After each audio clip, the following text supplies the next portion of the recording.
साथियों नमस्कार। Take legal S4 channel पर मैं राजेंद्र शाह एडवोकेट आप लोगों का स्वागत करता हूं।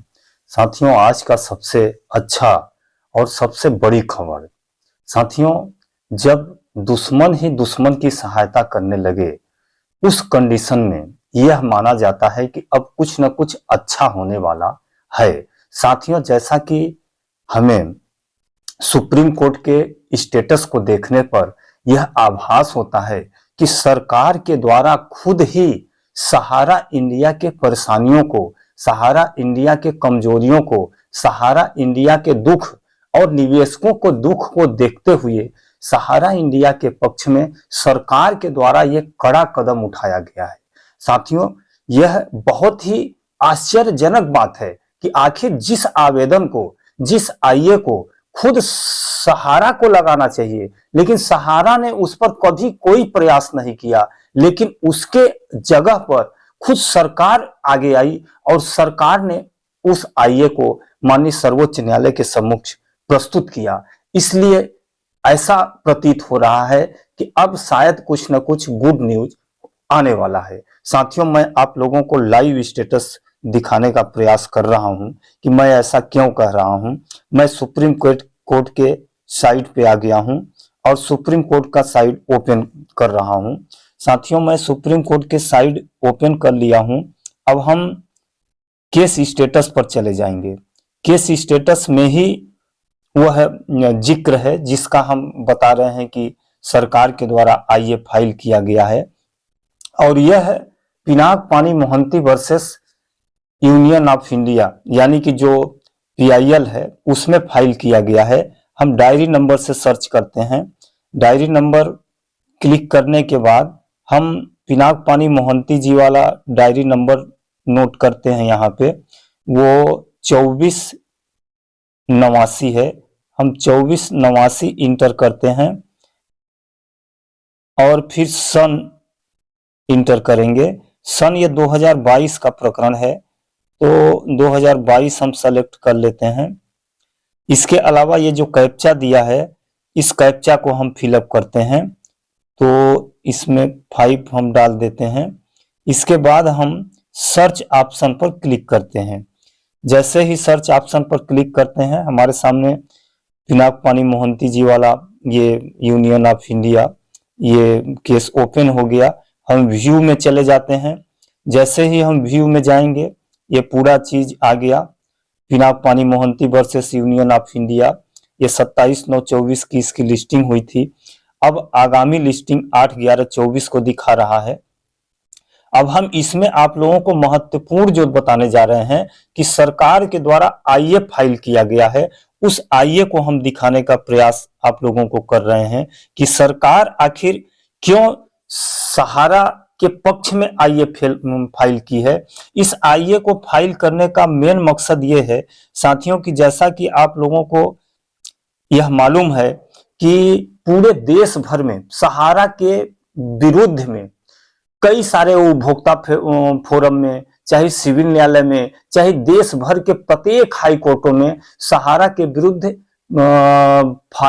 प्रकरण केस फाइल किया जा रहा है। उन प्रकरणों में सहारा के विरुद्ध कुछ न कुछ आदेश रोज होता रहता है। उपभोक्ता फोरम के द्वारा कई आदेश पारित किया गया है। कई सहारा के अधिकारी कर्मचारियों को गिरफ्तार करने तक का भी नोटिस जारी किया गया है।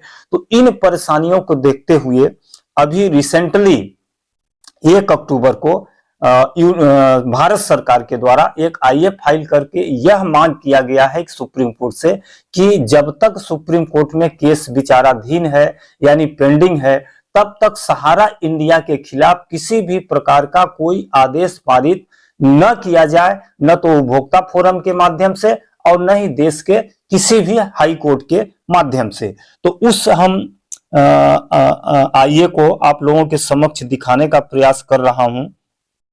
ये 1 अक्टूबर की आईए है जो कि सरकार के द्वारा फाइल किया गया है। इसलिए हम कहते हैं कि अब कुछ ना कुछ अच्छा होने वाला है। हालांकि सरकार चाहेगी तो बहुत जल्द अच्छा हो जाएगा। मैं इसमें बहुत सारे आईए हैं, बहुत सारे अभी आईए अभी पेंडिंग है। इन्हीं आईओ के कारण केस में विलंब होता है क्योंकि केस का निराकरण करने में सिर्फ ये कोई जो फाइल हुआ है उसके लिए नहीं होता है, बल्कि उसमें बहुत सारे लोग आ जाते हैं और वह अपना तरह तरह के आवेदन देते रहते हैं और उन आवेदनों को निराकरण करने के पश्चात ही न्यायालय आगे की कार्यवाही सुनिश्चित करती है, इसलिए विलंब होता है। साथियों, हम स्क्रॉल करते हुए नीचे जाने का प्रयास कर रहे हैं। ये 24 में 1 अक्टूबर को फाइल किया गया है। ये 24 में एक और सीरियल नंबर 16 पर फाइल किया गया है, जिसमें आर्डर डायरेक्शन का मांग किया गया था सरकार के ही द्वारा कि उस राशि को हम क्या करें, नहीं बांट पा रहे हैं, उसके संबंध में भी आईए फाइल किया गया है 24 में, और 24 में ही ये आईए फाइल किया गया है।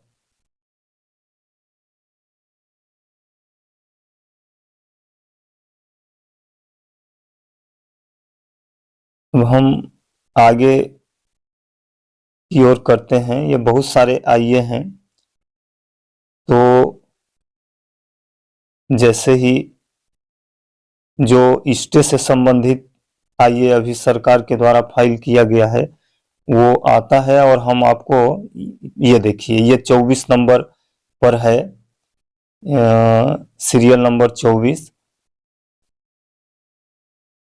ये आईए स्टे एप्लीकेशन स्पष्ट लिखा है, जो 22-79-99/24। ये रिमार्क में लिखा है आईए बाई यूनियन ऑफ इंडिया, माने भारत सरकार के द्वारा यह दिया जा रहा है for stay for further proceeding pending in consumer forum the high courts, माने जितने भी प्रोसीडिंग, जितने भी कार्यवाहियां सहारा इंडिया के विरुद्ध में पेंडिंग हैं, उनमें किसी भी तरह का आदेश पारित न किया जाए, और फर्दर प्रोसीडिंग माने जो भी कार्यवाहियां हैं उन कार्यवाहियों को तत्काल रोक दिया जाए। यह श्रीकांत नेल्फा टर्डल के द्वारा फाइल किया गया है। फाइलिंग डेट 1 अक्टूबर 2024 है और इसका सीरियल नंबर 25 है साथियों। और अभी एक और आईए लगाया गया था जिसमें एक्सटेंशन का मांग किया गया था। तो यह जो आईए लगाया गया है यह सहारा इंडिया के लिए बहुत ही फायदेमंद आईए है, क्योंकि सहारा इंडिया इससे काफी परेशानियों से जूझ रही थी। इसके अलावा साथियों सबसे खुशी की बात यह है कि इस आईए का सरकार के द्वारा जो अपने एमईएस क्यूरी नियुक्त किए गए हैं, यानी कि न्याय मित्र जिनको बनाया गया है गौरव अग्रवाल जी के द्वारा, उनके द्वारा इसका रिटर्न जवाब भी दे दिया गया है। तो इसलिए अब हमको लगता है कि जो इसमें कार्यवाही होगी, कार्यवाही के लिए बहुत सारे आईए हैं। एक तो डायरेक्शन मांगा है भारत सरकार ने कि उस राशि को हम नहीं बांट पा रहे हैं तो क्या करें सर, डायरेक्शन दें। टाइम बढ़ाने का मांग किया गया है, हालांकि टाइम के लिए तो सरकार ने ऑलरेडी समय दे दिया है। इसके अलावा पूरे देश भर में जो सहारा के विरुद्ध प्रकरण चल रहे हैं उनमें तत्काल स्टे का मांग किया गया है। इसके अलावा ये सरकार की ओर से मांग किया गया है, अभी सहारा की ओर से किसी भी तरह का कोई मांग नहीं किया गया है, जबकि सरकार सहारा की ओर से भी इसमें मांग किया जाना चाहिए था कि यह विलंब जो हो रहा है यह पोर्टल के बदौलत विलंब हो रहा है, और इसमें जो प्रक्रिया अपनाया गया है उस प्रक्रिया में थोड़ा सा अगर चेंजिंग कर दिया जाए तो यह विलंब बहुत जल्द समाप्त हो सकता है। लेकिन शायद सहारा इंडिया का मंशा या सहारा इंडिया की कैपेसिटी नहीं है कि वो तत्काल में भुगतान करने की स्थिति में है या उतना पैसा उनके पास है, क्योंकि 24-25 हजार करोड़ रुपए मिल जाने के बाद भी हमें नहीं लगता कि बिना संपत्ति नीलाम किए या बिक्री किए निवेशकों का भुगतान संभव हो सकता है। इसलिए सहारा इंडिया भी तत्पर नजर नहीं आती, नहीं तो सहारा इंडिया के द्वारा भी एक आईए फाइल करके मांग किया जा सकता है कि इसमें थोड़ा सा चेंजिंग किया जाए। हालांकि सहारा इंडिया इस चीज को तो जो कमेटी बनाई गई है जस्टिस रेड्डी जी की अध्यक्षता में, वहां पे भी अपना आपत्ति राइज कर सकती है, वहां पे पर भी अपने सवाल को उठा सकती है कि जितने भी सहारा के निवेशक हैं उनका क्लेम आवेदन देने की प्रक्रिया जो है वो सहारा के ब्रांचों से कराया जाए और सहारा के ब्रांच उसको वेरीफाइड करें, सत्यापित करें और सत्यापित वेरीफाइड करने के बाद उस दस्तावेज को फिर सीआरसी को भेज दें और सीआरसी उस दस्तावेज के आधार पर पेमेंट कर दे। तो इससे प्रक्रिया बहुत ही आसान हो जाएगी, बहुत ही सुलभ हो जाएगी और बहुत ही सरलता से भुगतान होना संभव हो जाएगा। हालांकि इस मैटर पर माननीय सर्वोच्च न्यायालय ने 9 माह का समय दिया था, लेकिन 9 माह नहीं, इस प्रक्रिया में मुश्किल से 1 माह के अंदर भुगतान हो जाएगा। लेकिन यहाँ पर 2-3 प्रश्न उठते हैं। सबसे पहले बात तो एक प्रश्न ये उठता है कि अभी सहारा इंडिया के ब्रांच खोला जाएगा तो ब्रांच सबसे पहले खुलेगा कैसे? ब्रांच जितने भी इनके ब्रांच हैं अधिकांशतः ब्रांच जो हैं रेंट पर चल रहे हैं, किराए पर लिए गए हैं और विगत कई वर्षों से किराए का भुगतान नहीं किया गया है। तो क्या मकान मालिक उस ऑफिस को जिसका किराया बकाया है खोलने का इजाजत देगा? खोलने देगा, पहली चीज। दूसरी चीज, विद्युत बिल बकाया होने के कारण कनेक्शन काट दिया गया है, क्या कनेक्शन विद्युत मंडल जोड़ेगा?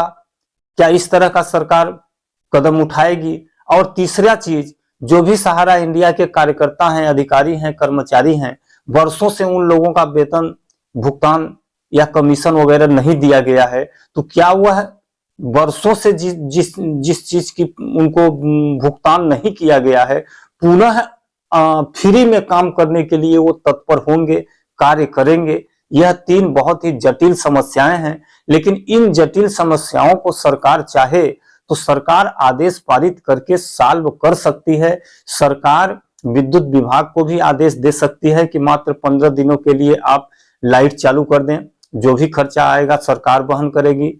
पुलिस को आदेश कर सकती है कि पुलिस किराए जो भी ऑफिस हैं, जो भी ब्रांचेज हैं, जिनके भी मकान मालिक हैं, उनसे बात करें और 15 दिनों के लिए ऑफिस खुलवाएं ताकि निवेशकों का भला हो सके। जो भी उनका किराया बाकी है वो सहारा इंडिया देगी।